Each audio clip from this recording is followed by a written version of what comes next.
Life got you down? Feeling a bit frustrated? Not sure what to do? Well, you have stopped by the right place. Living Life Victoriously is your station for inspiration, encouragement, and refueling. Here we will discover together what it means to live a victorious life with your host, Victoria E. Henderson. I want you to know that you are not alone. So sit back, relax, just for a little while, and let's talk about it.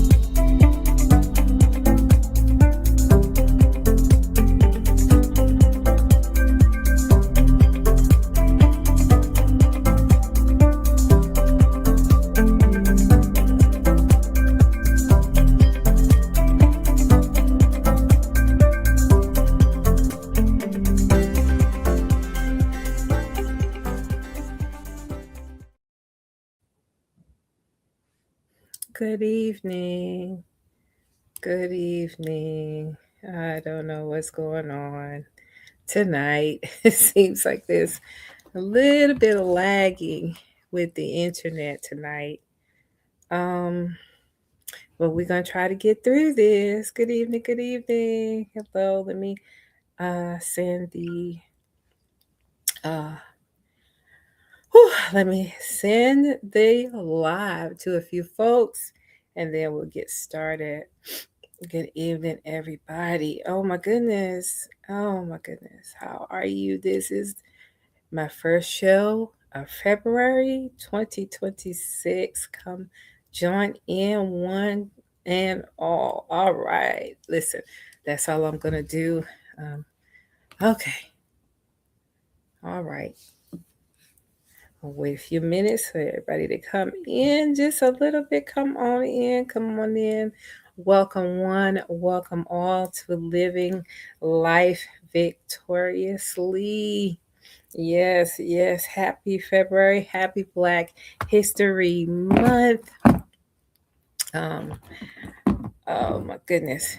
It just seems like it's lagging tonight. I'm not sure what's going on. So I'm going to try to be still and see if it'll calm down just a little bit while I let me add in 2 more people.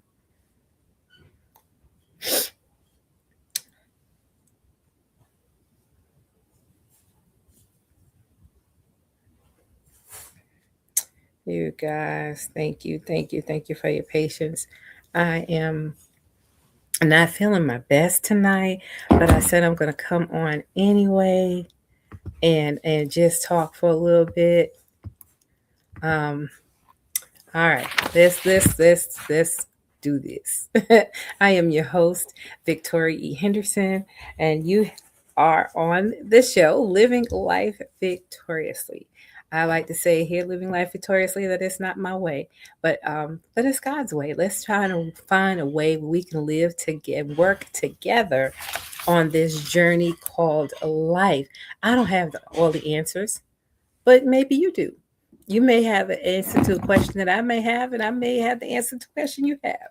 And together, we find a way to make it work. And so that's what I mean by living a victorious life. I don't believe personally that we should wait until we have made it to heaven over yonder, but that on this journey called life, we can have happy moments, we can have happy times. And to me, that is living victoriously.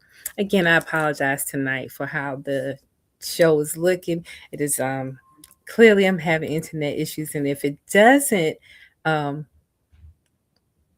clear up in a little bit, I will just, you know what? That's all I can do for today.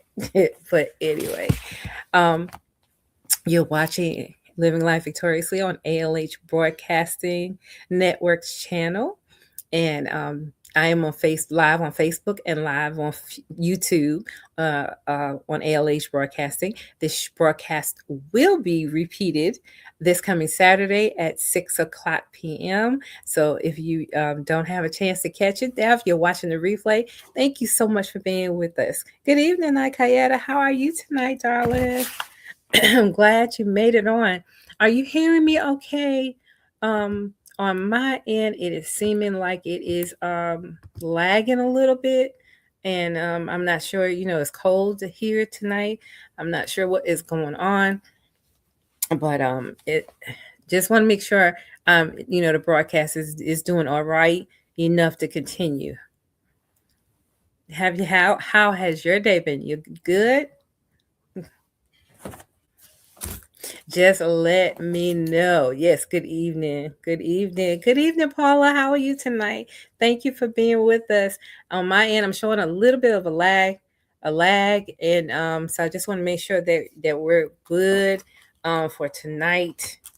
If not, I'm going to have to sign off and um come back on in 2 weeks, the way we can get it together. But so far so good, right? Is it everything okay? How you, Paula? You all right, Nick? Had a good day today? I hope so. I hope everybody had a good day, and that you're safe and warm. We made it through all the storms and the ice. Okay, I'm sorry, honey. You're going through something. I'm sorry.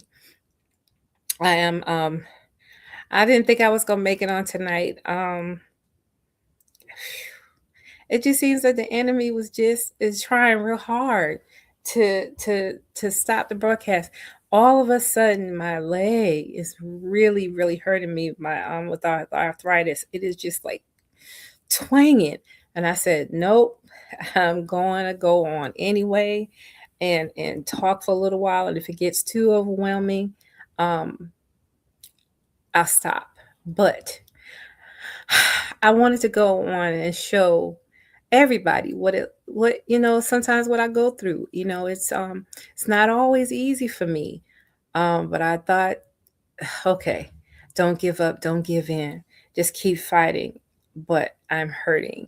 And that's what my day has been like. I mean, just literally from this morning is like I had to know she talked to me this morning that I was hurting before I even left the house this morning. So it's just been crazy. Paula says, I'm doing great. Good day. That's good. How's dad? Um, and your image is sort of blurry.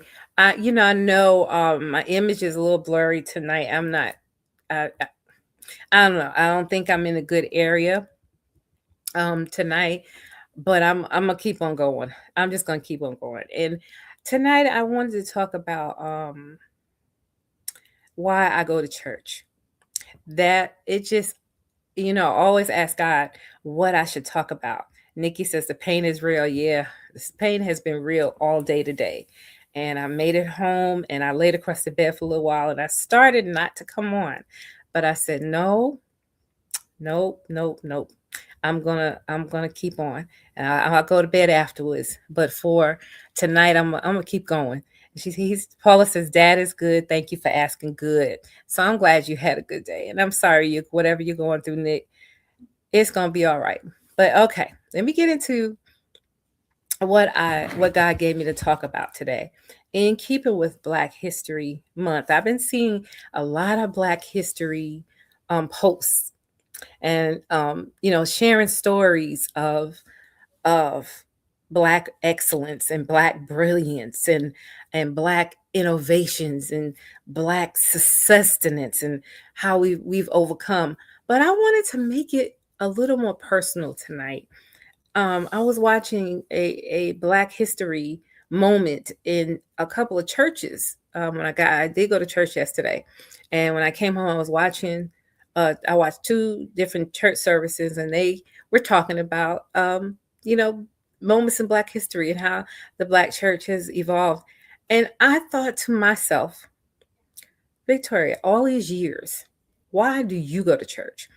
And I thought about why I had switched my religion. I was raised in a certain religion, but when I got older, it just didn't resound well with me anymore. And so, I went in search of something better for me in my life and my children. And I've belonged to about four different churches, 4 or 5 different churches in my life. A couple of them are the same religion, a couple of them were different religions. stemming from Seventh-day Adventist to Pentecostal, non-denominational, holiness. And I, through all of that, there was a common theme, and that was me. And in my searching, and I am transitioning from one church to another again, as I believe God is leading me. But in all of that, I wanted to answer the question for myself: why do I still go to church? Why is that still important to me? And so I wrote a few things out, and so I wanted to just share that with you tonight. Um, and I'm going to say it like this: why I go to church. Before church was a building, it was a gathering. And this is also our Black History moment. It was a gathering. Before it was organized, church was necessary. If you understand what I mean. For Black people in America, church was never just about Sunday morning. Church was about survival, right? Church was about survival. When enslaved Africans were forced into white churches, where the message was obedience, not freedom, they created their own sacred spaces, sometimes secretly, right? Sometimes in the woods, sometimes it was in whispers. They prayed to a God who didn't justify bondage, but promised deliverance. Somehow or another, they found the scriptures. And we understand that they had the slave Bibles, where the stories such as the Hebrew slaves coming out with Moses at the helm, those passages were taken out of the slave Bibles, but somehow our people found them. Now, out of that resistance came the Black church as we know it. Thank you, Paula. Paula says, awesome question for deep reflection. And it is. Why do I, go to church? And I think I thought about that because I don't want it to seem as if I'm going just because. But I just wanted to find out for myself as I thought about it, what are the reasons why I believe the things that I believe? Hi, Francina. Good evening to you. So out of that resistance came the Black church as we know it. Institutions that were built by us, for us. And if you think about denominations such as the African Methodist Episcopal Church, founded after Black worshipers were literally pulled off their knees for praying in the wrong place. You think about that. Think about that. So the Black church has always become and always was more than worship, just worship.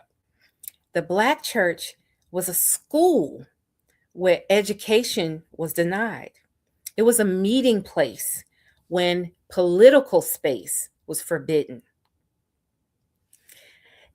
It was a refuge when the world was unsafe. We had the church, a stage when no other stage was available. The church became a place where Black people could sing, speak, organize, grieve, celebrate, and be seen. And be seen. And we know the Negro spirituals came out of the songs that they sung to get the messages across when it was time to go, right? And so the history matters. That history matters because that's the church that I come from. That's the foundation of church that I know about. People wonder why they go to church. And I ask myself, I wasn't even asking anybody else why they go to church. I want to ask myself why I went. And the truth is, I just don't remember a time when I didn't. When growing up, I didn't remember a time. I remember a time as I've gotten older when I didn't, because I was searching for a church that I felt where I belonged and that was okay for me to go to. But when I was a child, there was a time that I don't remember ever not going. My mother was baptized into the Seventh-day Adventist religion when she was pregnant with me. So before I even had a name, before I had language, before I could even speak, church was already in me. It was already in my body. So church wasn't something that I found later in life. It's the first environment that I ever knew. I was raised in church. I sang in choirs as a child. I was in the youth choir, the children's choir. And then when I got to be about 9 or 10, I had a strong voice. And the choir director, Sylvia Williams, she called me Miss Vicky, and she had me come sing with the adult choir. And she sat me, made me stand in the middle, and then everybody else, was around me. And but my voice projected, so I was in the adult choir. So, I performed in plays and little programs. I even attended a church school that was affiliated with the Seventh-day Adventist religion. I went from kindergarten, not kindergarten. Kindergarten, I went to public school, but from first grade to 12th grade, from the first grade all the way through 12th, I attended a church school. And then I went to church with all of my friends. We saw each other from, I would say, Monday through Saturday, because we went on Saturday. So church raised me. The people in church raised me, and I still have friends to this day from that experience. And not just spiritually, church taught me how to stand in front of people. I think church was the grounding for even this kind of program. So I knew how to speak, how to use my voice, how to listen. Church taught me how to feel something deeply and express it honestly. The first stage I ever stood on was one at church. I was about 5 years old. And I remember my mother had promised me, if I said I think it was the Easter program. If I said the Easter program right, I love seeing say toys, when you pull the string and the little thing would say like cow, and the cow goes moo. I love the see and say toy. So my mother had promised me a see and say toy if I said my piece. And I got up on the stage and I was saying it all the way to church and everything. And I got up on that stage and I looked out at the crowd. Yeah, I just stood there. My mother was on the side. Vicky, go ahead and say it. And I was stage. I couldn't say it. I think she still gave me the toy though. But so that was the first time I was even on stage, was in church. The first audience that ever clapped for me was that congregation. So that's what the Black church does. It gives children lines and Christmas plays and tells them, speak up, we want to hear you. And that's certainly what happened with me. No, that's funny, right, Paula? It teaches harmony, not just in music, but in life. How to hold your own note while still listening to everybody else. I'm going to say that again because that's powerful. Church, it teaches harmony, not just in music, but in life. How to hold your own note while still listening to everybody else. It makes space for testimony that sounds like real life, messy life, joyful life, grieving life, hopeful life.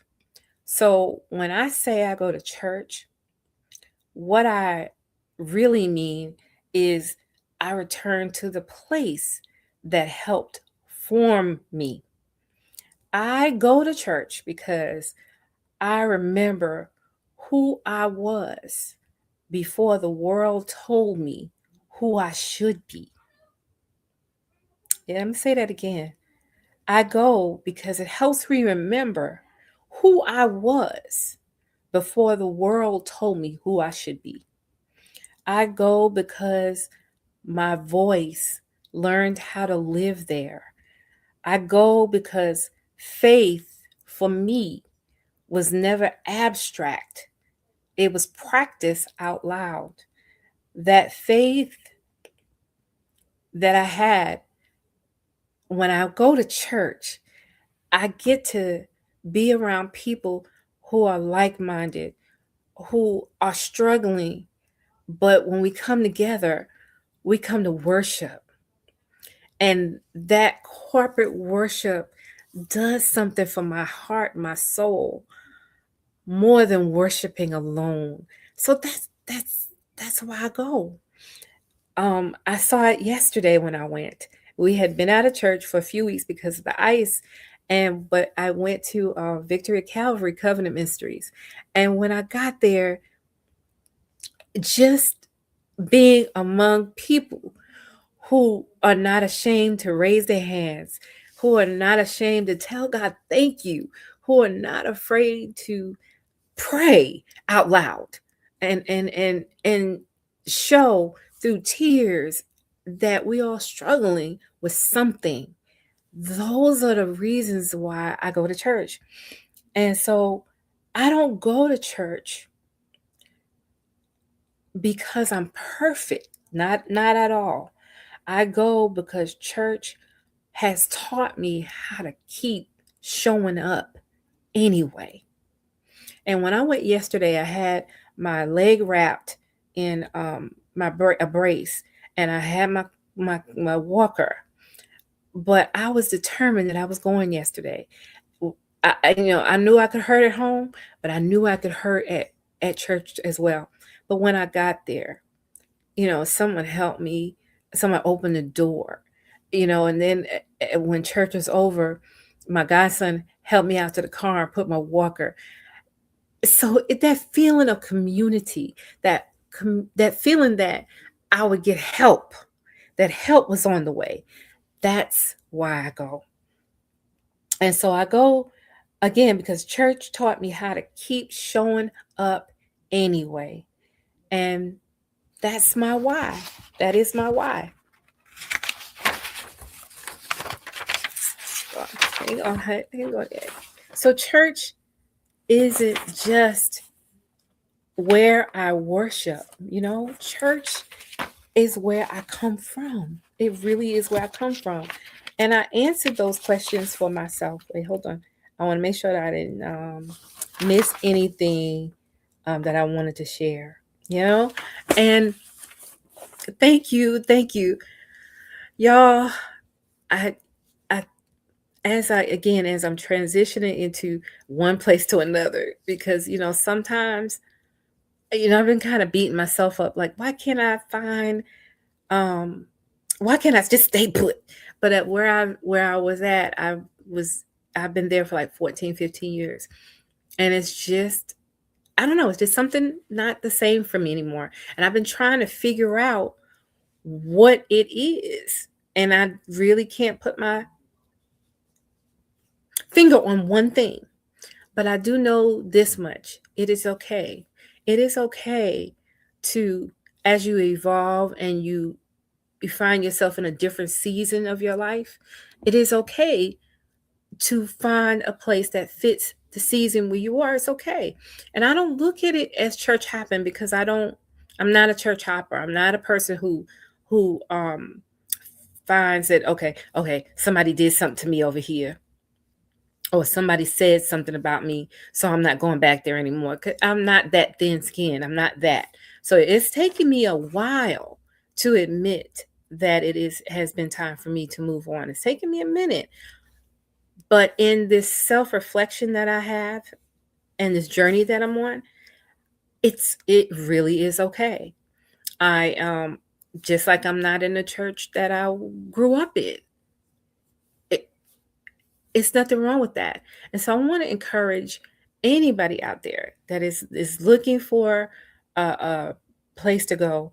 Don't stop going, because that's not what I'm going to do. I'm not going to stop going. And yesterday's experience showed me that the community, the the roots of why I do what I do is there, and it's always going to be there in my heart, and that's not going to change.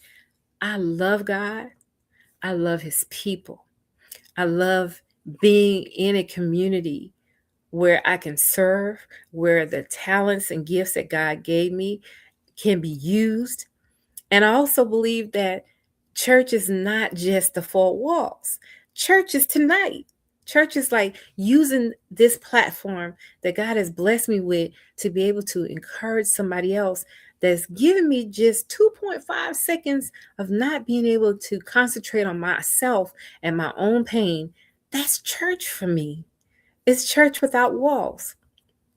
And so I I'm going to stay on this path. I'm going to stay on the path that I'm on to find, keep being, keep showing up in community, but also encouraging others to know that whatever path you find yourself on, it's okay. It's okay to step back. It's okay to reevaluate. It really is all right.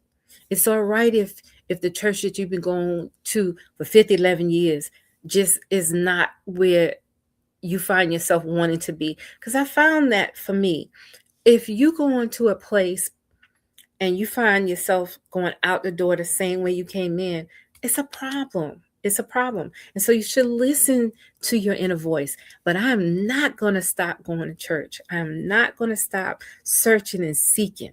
And I may worship at home sometimes, but I know that yesterday's experience was just another reinforcement, another confirmation to me that church is in me. It's all up through me.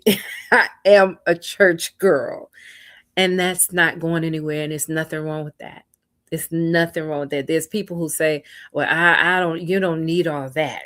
But I know that for me, I do need all that.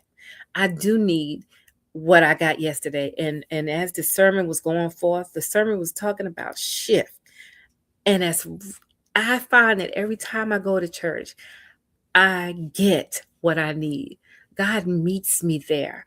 I get a word that I need that's necessary for my life. And if we remember the roots of why we have church, why church was even brought, like I talked about tonight, why we were brought together. And I think, what was that line? It said about where we created our own sacred spaces. I love that. And the church, a place where Black people could speak, sing, organize, grieve, celebrate.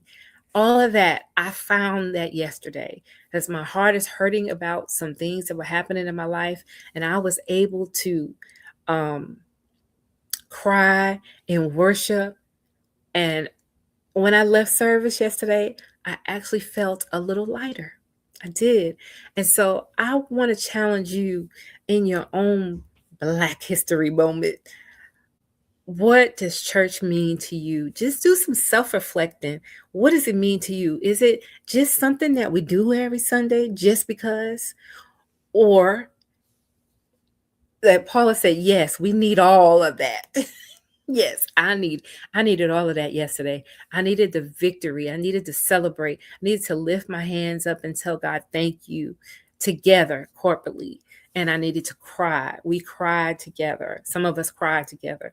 And my goddaughter, when the church got to shouting, and even the shout, y'all, you know that even the shouting part is something that we as Black people needed. Shouting comes from, when we would celebrate as a Black people back in Africa, we'd have the drums and the people just shout, and this, oh, that comes from that. That's a victory dance. So even in among that, my goddaughter came over because my leg was wrapped up. She shouted for me. She danced for me when I couldn't do it for myself. That wouldn't have happened had I stayed home.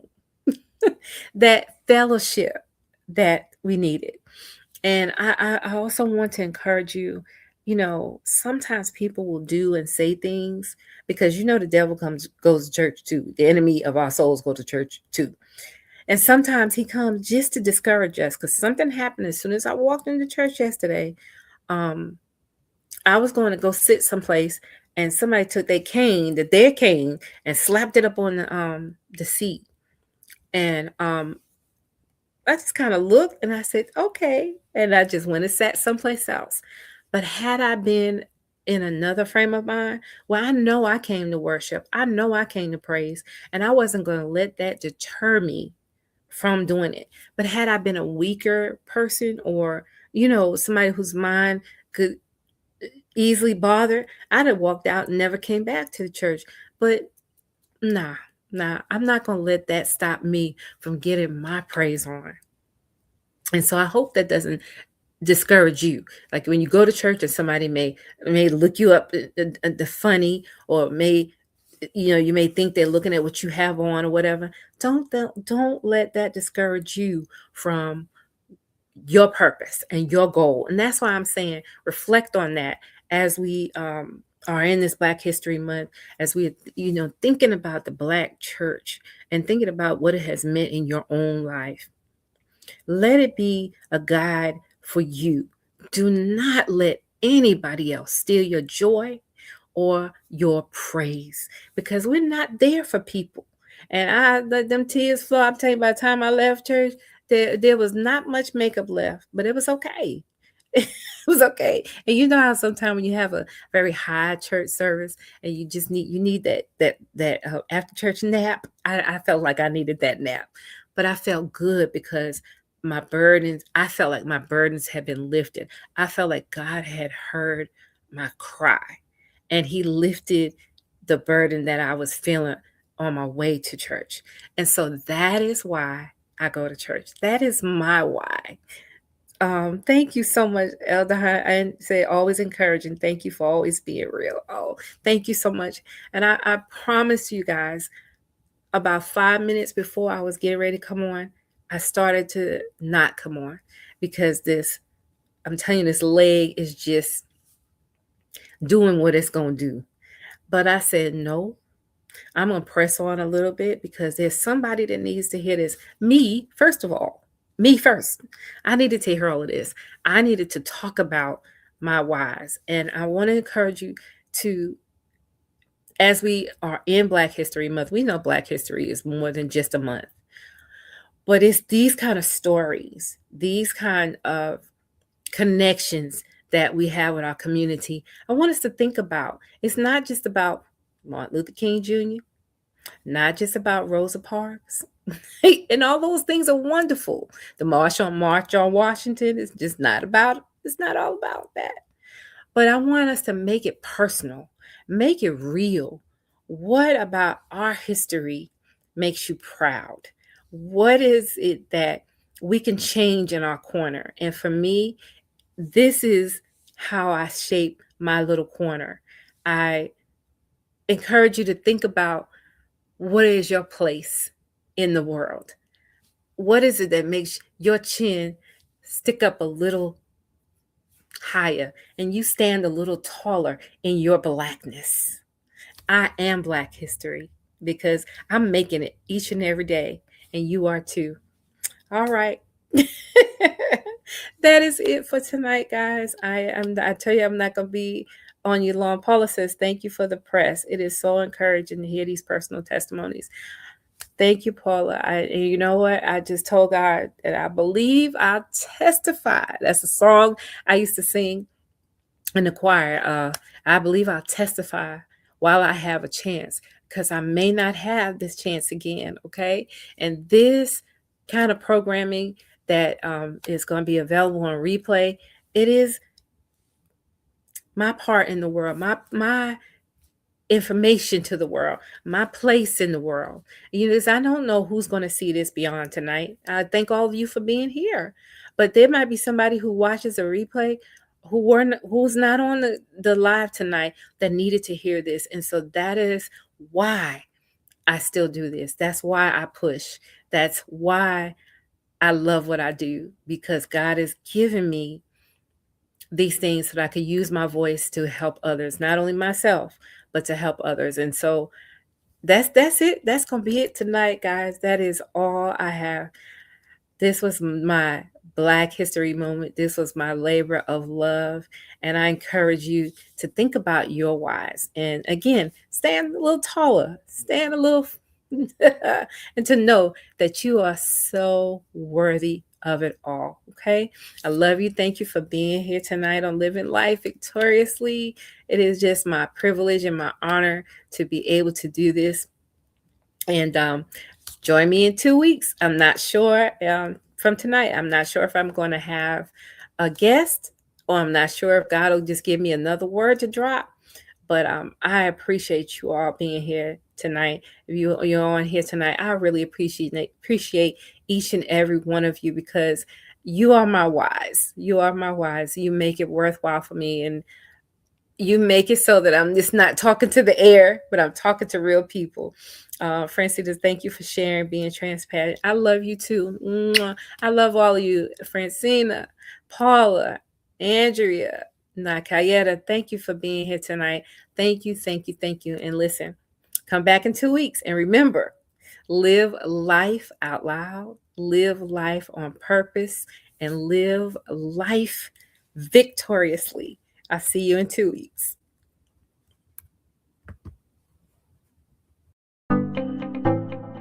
I pray something you heard on today's show has helped you and has given you the encouragement to keep on pressing. Let me know your thoughts. You can send me an email at livinglifevictoriously1@gmail.com. Also, for more inspirational content, you can check out my blog called Still Waters over at wordpress.com.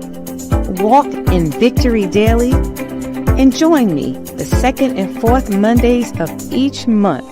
Remember, live life victoriously.